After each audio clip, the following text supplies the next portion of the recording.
All right, today I'm making a video about the Council of Nicaea and specifically addressing some claims that were made at a Bible study that I went to a few weeks ago.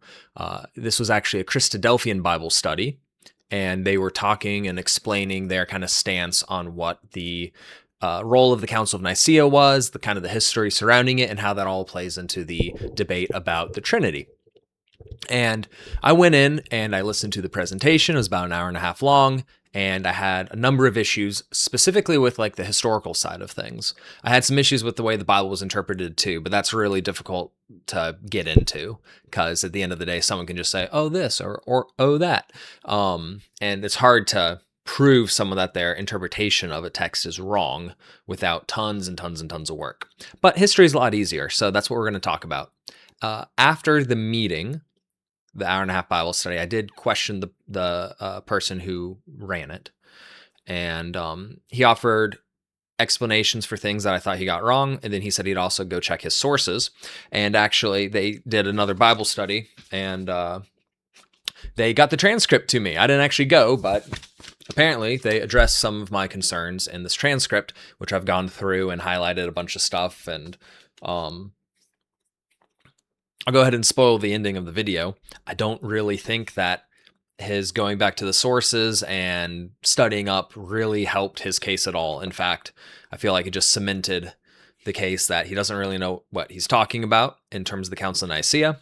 So I'm going to be specifically critiquing his understanding of the Council of Nicaea. Now, I know there's probably a lot better critiques of the council and the politics around it and all that kind of stuff. I know that there's better ones out there, but I just want to address specifically this one. So if you think, oh well, you didn't bring this point up and someone else brought this, I know I'm responding to this, only this. So let's go ahead and get into it.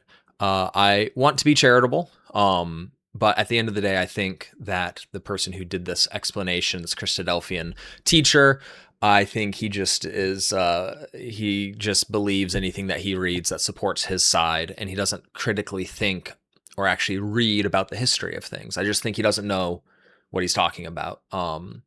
But he claims to teach about it, which is kind of the difficulty, is if you're going to teach something, at least have humility to be proven wrong. Or at least go read the sources and actual like historical textbooks and stuff that would explain this, or at least just Google it. I don't know. Like it just, anyway, we'll get into it. So during the hour and a half meeting, he made 4 big claims about the council that I had huge issues with. Now, there were a bunch of other things that I could have gotten into, and I brought some of them up, but these are the 4 big ones. He first said that the council was overseen by a pagan, and he was saying this in order to discredit the council, basically saying, hey, can we trust the Council of Nicaea when we know the person in charge of it was a pagan? And that sounds really convincing, except it's just not true. He also makes the claim that the council was rigged with a stacked court. Basically, the idea is Constantine only invited his buddies, and I called that out because that's just not historically accurate either. He made a comment that I felt, well, technically correct. Like this is technically true. He said the vote wasn't even unanimous when it came to the Nicene Creed, and that is true. It wasn't unanimous, but I feel like that's just that unanimous word is doing a lot of heavy lifting, and I think it's just a bit disingenuous, a little bit deceitful to say, oh, this wasn't unanimous, because it makes it sound like there was like a big question, like, oh, some people like it was 50-50 or 60-40 or maybe 70-30. But like, you know, if you imagine like a president getting elected with 99% of the electoral vote, the headline the next day wouldn't be president does not win in a unanimous decision. Like that's just, no, they'd be talking about how it was a landslide victory. So he made it claim that it wasn't unanimous, but he didn't actually say any of the historical details, and I think that was purposefully misleading. And then finally, he had a slide where, and he claimed that he's since retracted, but he made the claim that Athanasius was the leader of the Nicene side at the council. And I pointed out that that wasn't true because Athanasius wasn't even technically invited to the council because he wasn't even a bishop when it happened.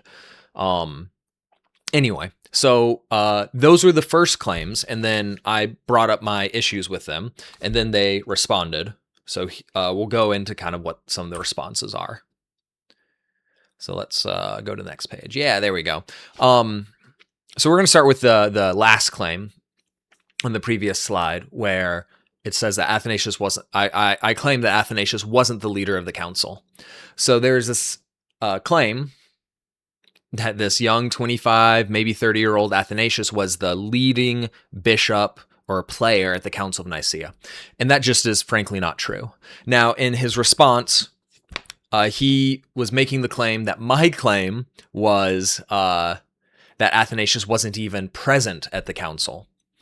And that's not, maybe I said something to make him think that, but that's just not what I was critiquing at all. I was critiquing the fact that he didn't even understand, like he didn't even know who any of the bishops were at the council. He thought Athanasius was running it, which is just completely false, just completely made up history. He wasn't a bishop, and only bishops were invited. The confusion gets brought in because Athanasius was at the council physically, but he wasn't allowed to vote. He was a deacon at the time of Alexander of Alexandrius, who was the leading bishop for the Nicene faith. And he very quickly, a few years after the council, Alexander died prematurely, or we actually don't know exactly how he died, but he died relatively young, and Athanasius took over the bishopric. And I guess there was some confusion. He cited like 5 or 6 sources in this response saying Athanasius was there, but he admits that he wasn't leading it and he didn't even get to vote. And I just feel like he either misunderstood my point, or he's just actively trying to make it sound like he wasn't making the claim that Athanasius was the leader of the council. That's what I had issues with, is that he couldn't even seemingly name anyone who was at the council.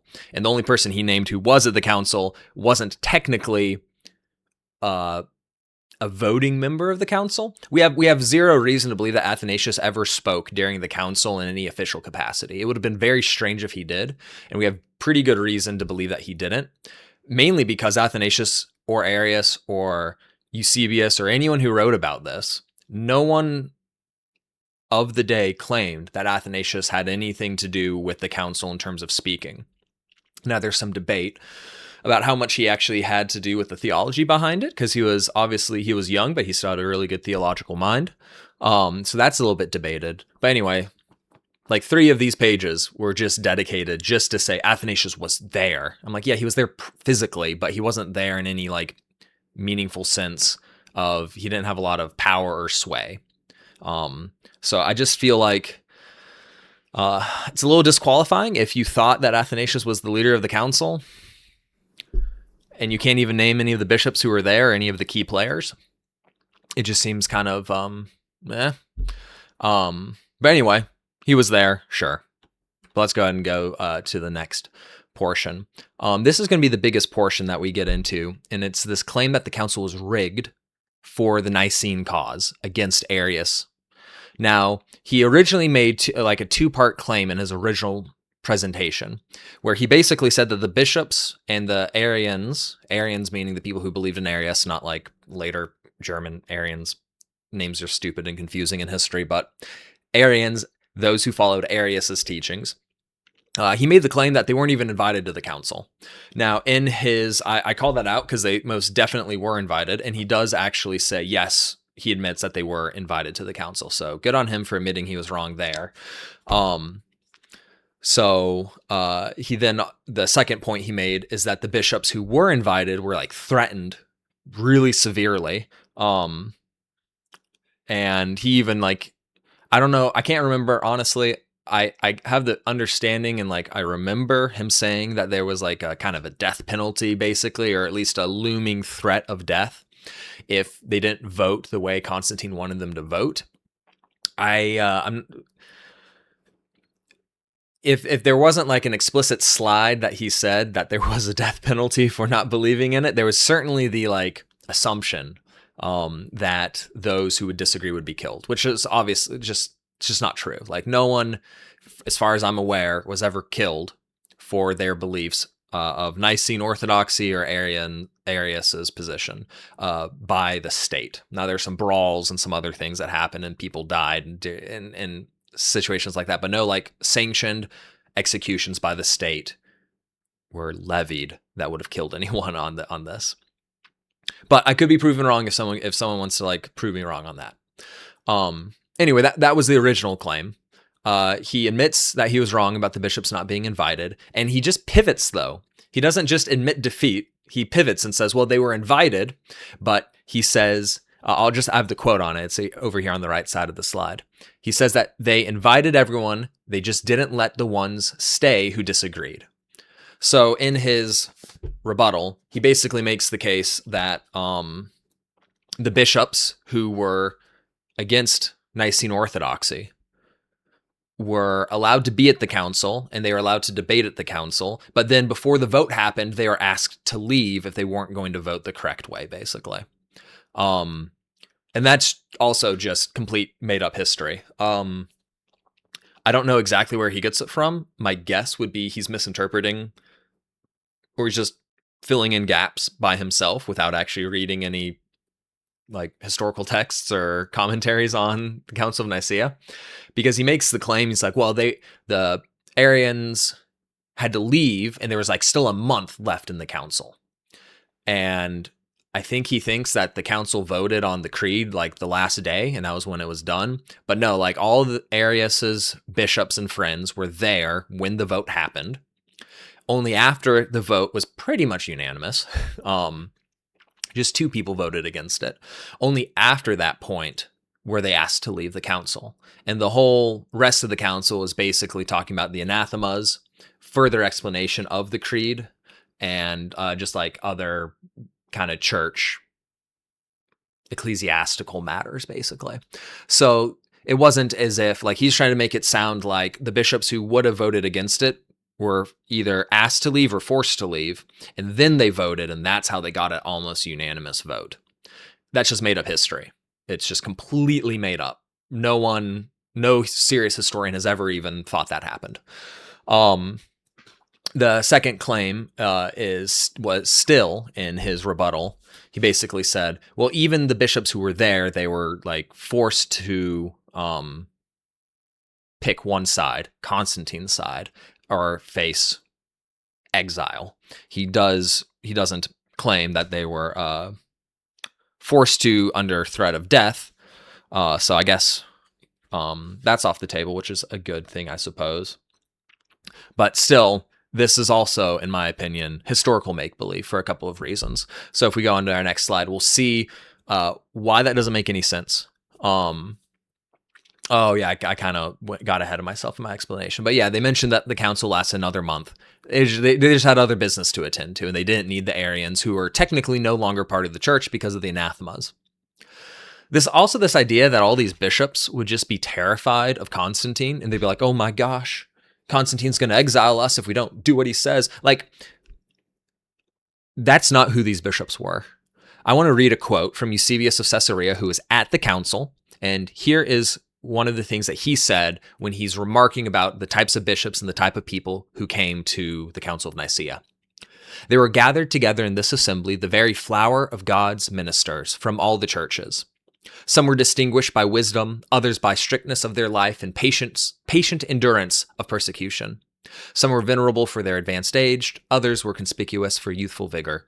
One had lost the use of his eyes, another had been deprived of his right hand by the burning off of sinews, and another had undergone every species of torture. So, a couple decades before the Council of Nicaea, the church went through the Diocletian persecution, which out of any persecution in the Roman Empire was by far the worst and most widespread. And these bishops lived through it. So these bishops were willing to be tortured and have their family members killed or threatening of themselves being killed and martyred under Diocletian. And we're expected to believe that 20 years later, when they're called to a council by Constantine, that they're going to just roll over and just do whatever the emperor says, even if they think it's not Christian. Like, get out of here. That is absolute, just like, you're reading so much into evidence of the Council of Nicaea. Like, what's more likely?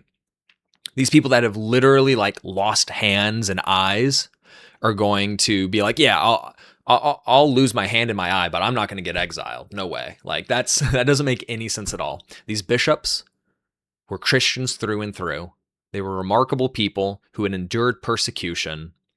And the idea that they only signed because they were forced to or threatened is just a mockery of their character and a mockery of history itself. It's just, once again, it's make-believe. But let's continue. I want to talk about this a little bit more because he tries to make a claim that there was evidence that one of the bishops who attended the council basically said that they were signing it under duress. So here are the claims that he made about Eusebius of Caesarea.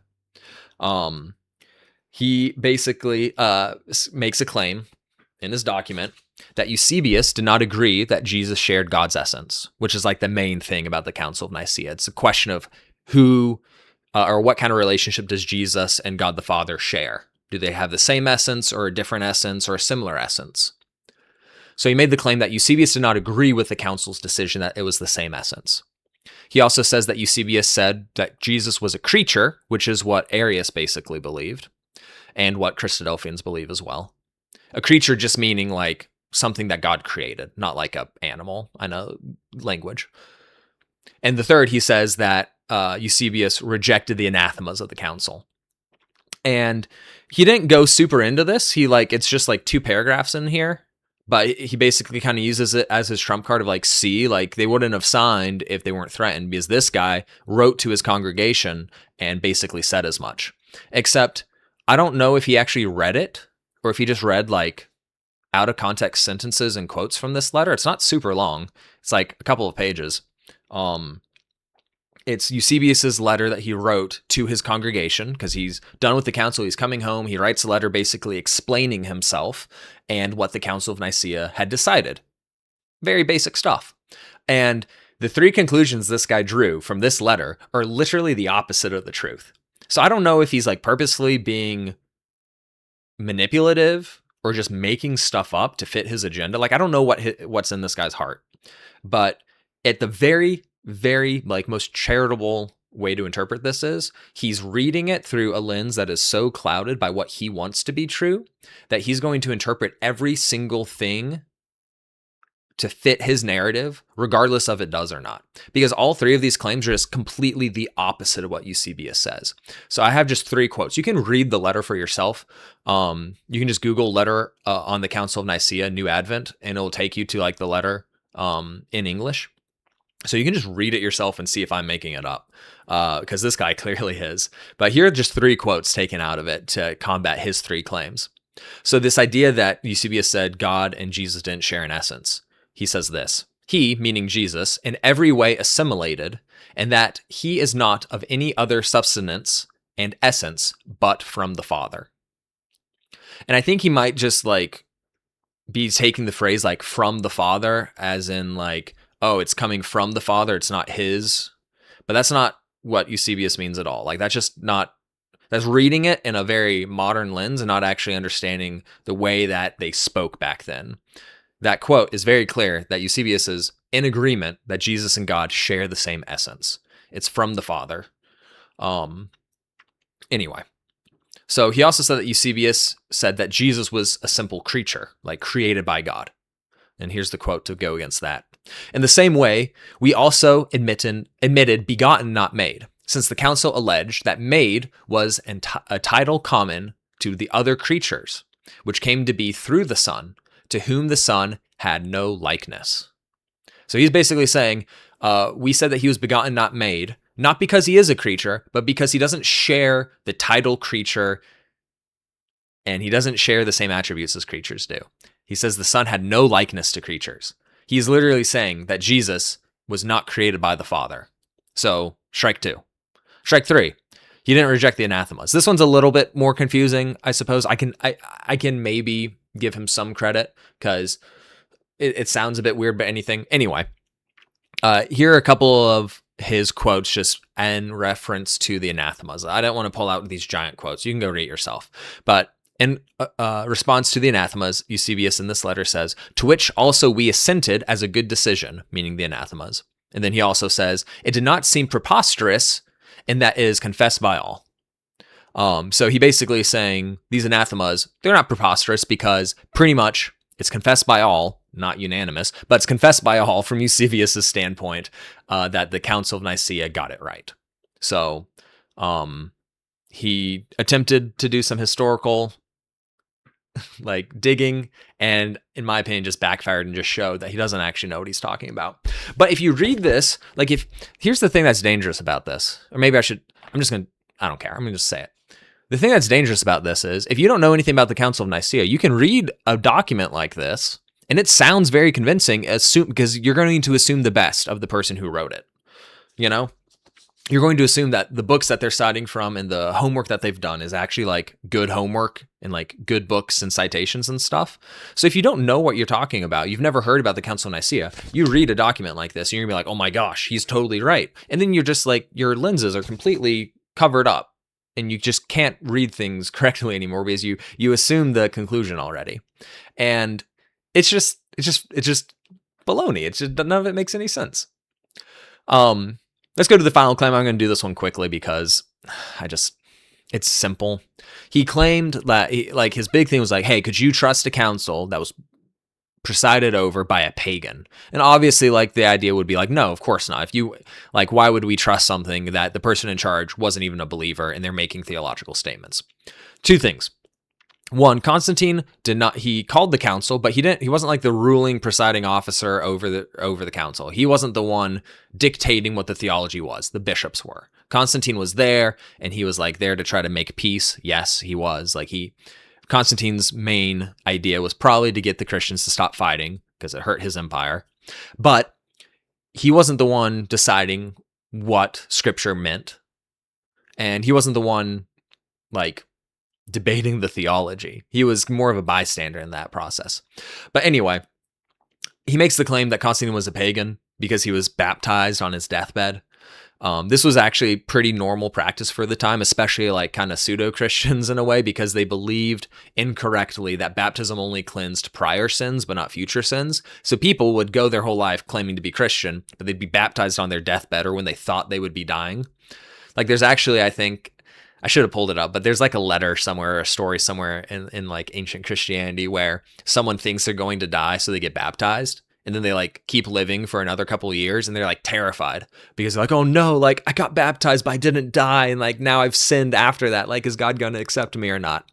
And just kind of a funny story. I mean, not funny to the person living at the time, but looking back on it, we can see it's just kind of a silly understanding what baptism is. But that's what Constantine believed. Because I'm not going to pretend that Constantine was a saint in terms of his life was perfect. But he definitely claimed to be a Christian. And I'm going to choose to believe his words over someone else interpreting his motivations almost 2,000 years later. There's a number of different places you can look to see Constantine being Christian, but I'm going to stick with just a single source of him sending a letter to Alexander and Arius, who were the two people who started this fight. Alexander was defending that God and Jesus were of the same essence. Arius was the one saying that Jesus was created by God and therefore a different essence. And he wrote a letter to them basically saying, hey guys, this isn't a big deal. You guys should just stop fighting.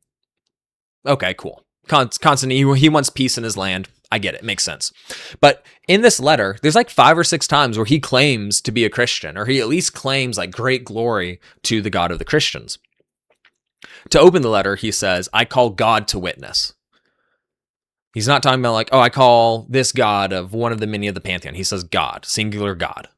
He also says, but, oh, glorious providence of God. Providence, controlling all things, over everything, And the biggest quote that is really he claims to be a Christian, that's who he's talking about, or that's what he identifies as. If we want to be a bit anachronistic and say they identified. Anyway, it doesn't matter.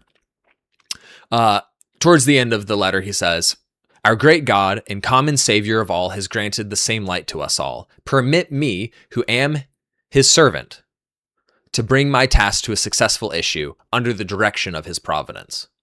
He's literally calling Jesus, and the God of Christians, our God. He's calling himself a servant of that God. So this whole idea that Constantine was secretly a pagan, he was professing to be a Christian his whole life, but he was secretly being a pagan in the background. I mean, you can make the argument for it, I suppose, historically. because he still did like pagan-y things as emperor, as was expected of the emperor of Rome. But I feel like it's expecting too much for the first Christian emperor to just be able to throw away all of the culture of the deities of Rome, just like throw it all away and like be a perfect Christian with perfect theology from like day one kind of deal. I think that's just too high of a bar to clear. So I might accept that Constantine wasn't a great Christian. I'm not going to accept this idea that he was a pagan and had no actual interest in Christian things and that he was just doing this completely from a political standpoint. Like this idea that we can't trust the council because he was a pagan is utter nonsense to me, because he wasn't even leading the theological discussions and he wasn't even like coming at this from a pagan background, basically. Like he was trying to be a Christian. He was claiming to be a Christian. The bishops at the council also said he was a Christian. So I don't know what else I can say.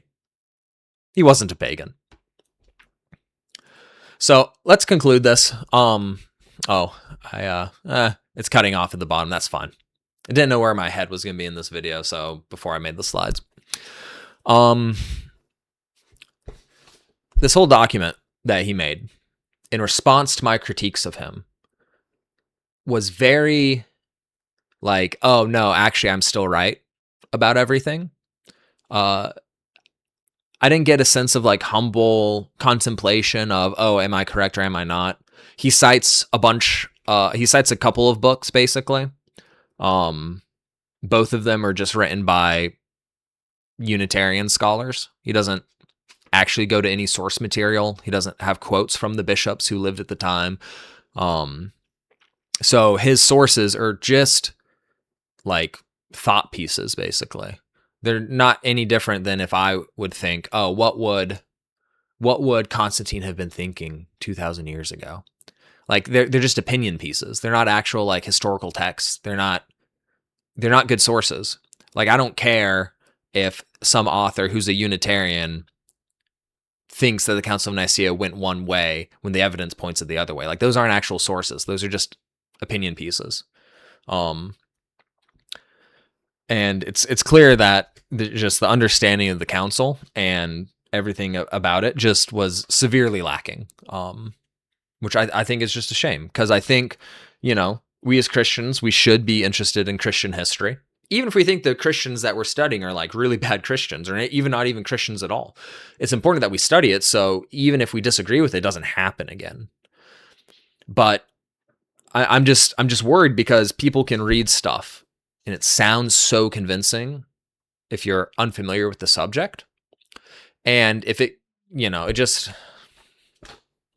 I've said that before.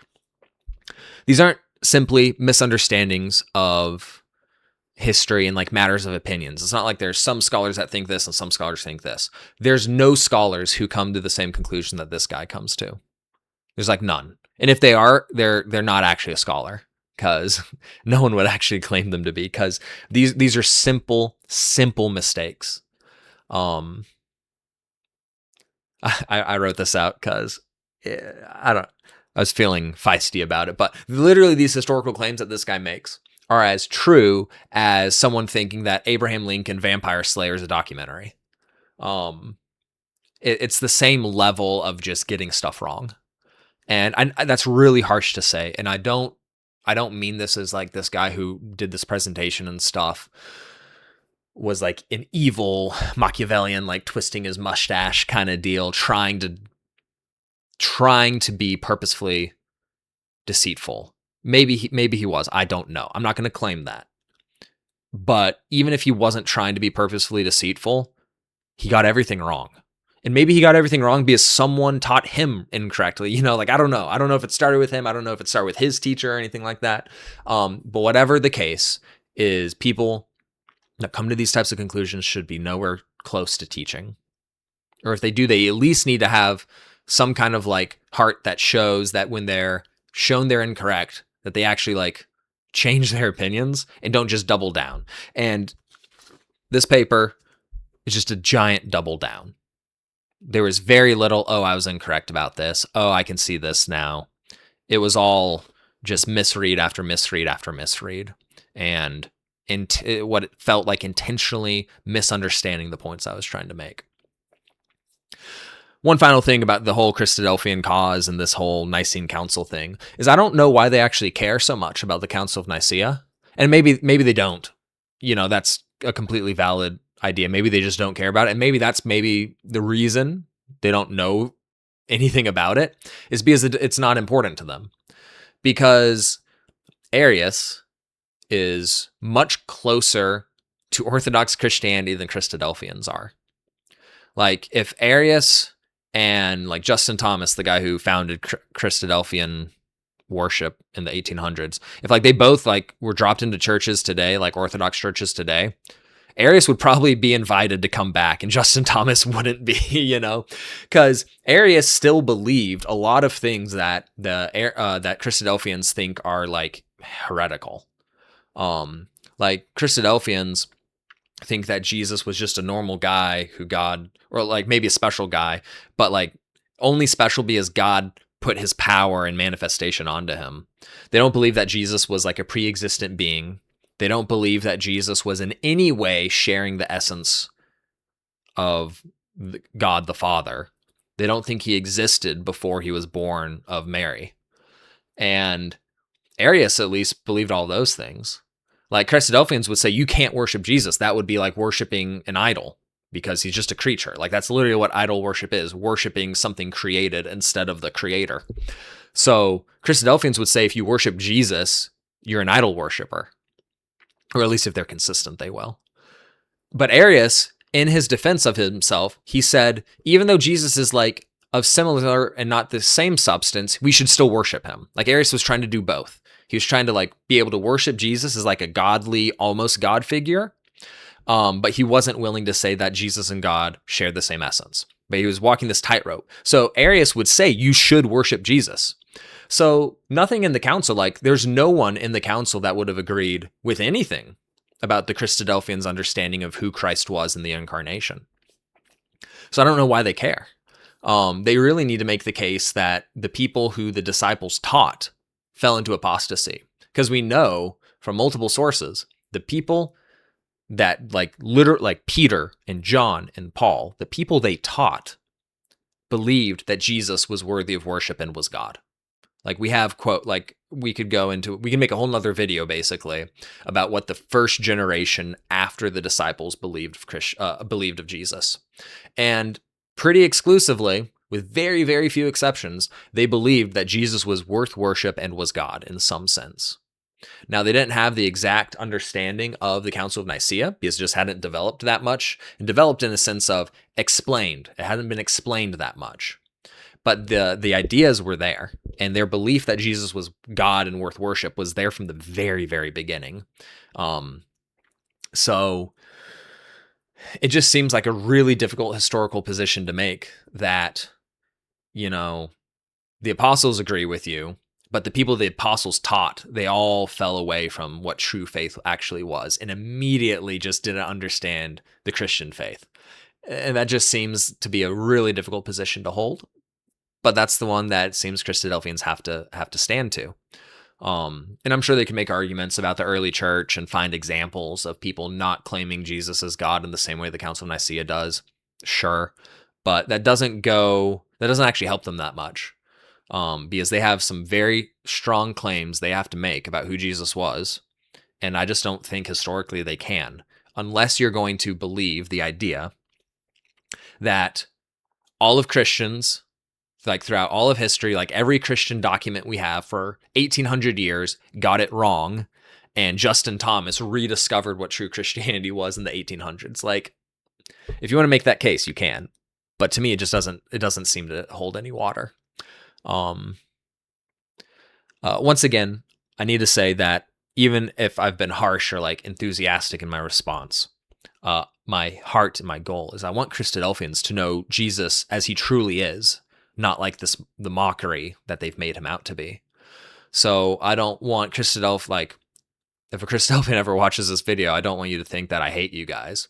I want you guys to know that I'm rooting for you guys to discover the truth of Christ and to give him the worship he deserves.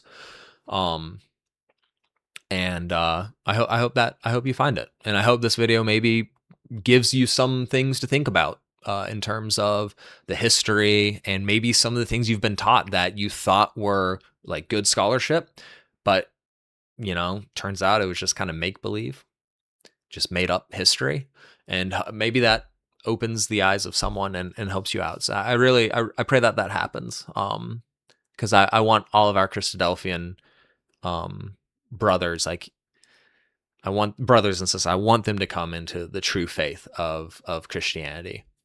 Uh, and understanding who Jesus is a pretty big part of that. So anyway, I've been rambling for a long time. I know that there's probably going to be some things I got wrong, or historical inaccuracies, or little things here and there. So if you notice one, just let me know, and we'll see if the conversation continues, or maybe I'll get maybe the Christadelphians will see this video and they'll send me another transcript of one of their Bible studies that I can go through. I mean, I kind of enjoy it. So if that's how we correspond, that would be kind of cool. So anyway, hopefully this video was helpful. If you have any questions, just email me, put a comment, come find me and talk to me. And I'd love to have a continued discussion about this topic.